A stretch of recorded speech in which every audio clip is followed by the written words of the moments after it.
Oh, great creator in the sky! I need more ideas for videos. What shall I do? No need to fret. You please me and entertain the likes of millions of people. Millions? Well, no. It's more like 180 people. Oh. But do not worry. Maybe one day you will entertain millions, as long as you do this one simple thing for me. And what would that be? You must do a video on the Amazing Digital Circus. Didn't I already do that? Yes, but a second episode has been released, and you must talk about it! Okay. Sounds easy enough. Thanks, man. You're welcome. Well, I guess I better get to work. The Amazing Digital Circus just recently released its second episode after the first one blew up on YouTube with over 300 million views. I have a video on my channel covering the pilot episode, so if you missed that, then I'd say watch that first. To sum up my thoughts in one sentence, however, I thought it was good, but far from perfect, and would benefit a whole lot from more episodes to flesh out the themes and characters a little bit more. Boy! After only a couple of months, we finally have episode 2 for you to watch for free here on YouTube. And without any further delay, let's dive back into this wacky, fun world of the Amazing Digital Circus. Also, before someone mentions it in the comments, yes, I'm suffering from allergies. It's very awful. So, just if I sound like I'm about to sneeze at any point in this video, now you know why. First thing to stand out to me immediately was just how much more expressive everything is. The first episode already had top-notch animation, but this one just feels a lot more refined, and nothing says that better than the character expression. Everyone is so much more detailed in their emotions, through their faces, whether for a funny reason or an emotional reason. It's great. Another thing that had a massive improvement from the first episode was the humor.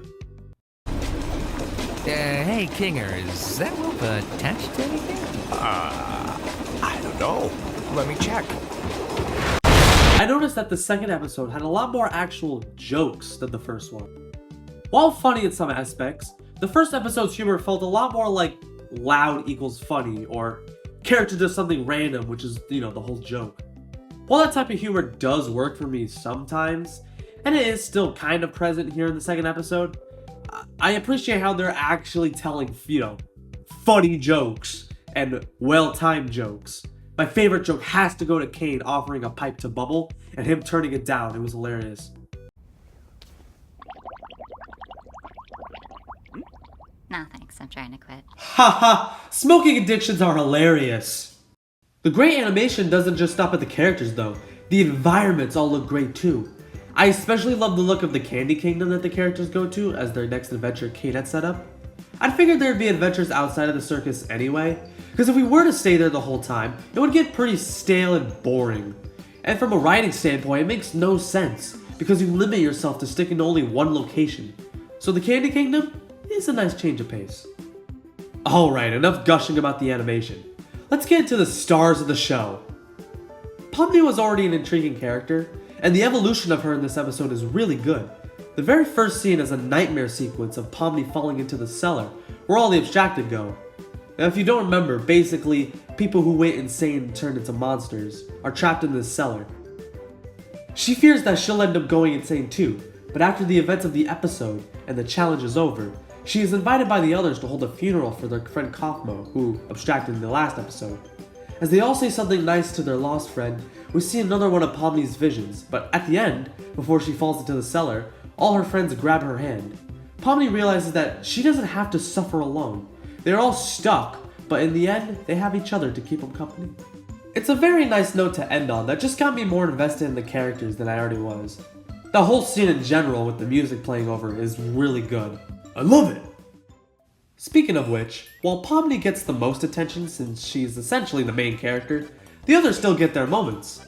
I really like the addition of Gummy Goo. Not only is his design amazing, but his existential crisis too!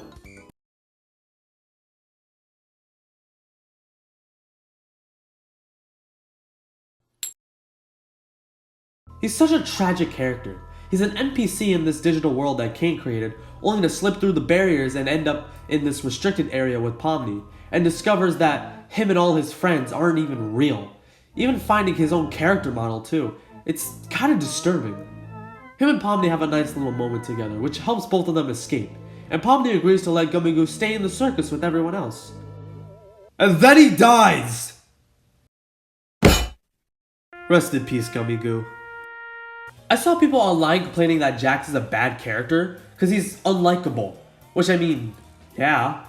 He's an arrogant asshole that finds pleasure in others' suffering.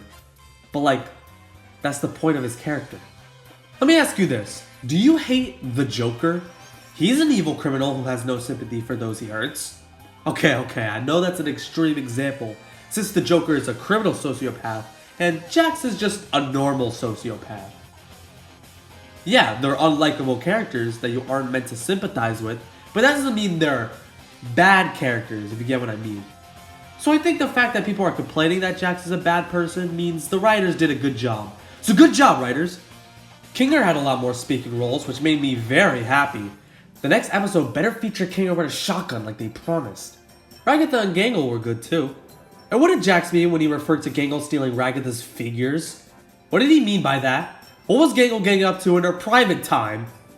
Hey, look! Those gators are doing funny dances! Okay, what else is there to point out? I like the new world building. Kinda makes me excited to see what's next since the limitless potential that they set up. I expect to see the characters in ancient Rome soon in a Colosseum. I don't know why, it just seems like something they would do. That's all I mainly wanted to cover. Obviously, I recommend you check out the show for yourself. Again, it's free. This new episode is definitely the step in the right direction. Just taking what worked about the first episode, giving it a nice shiny glow. And I'm ready to see what Glitch has in store for us next. And that's all, folks. I'll see you when I see you.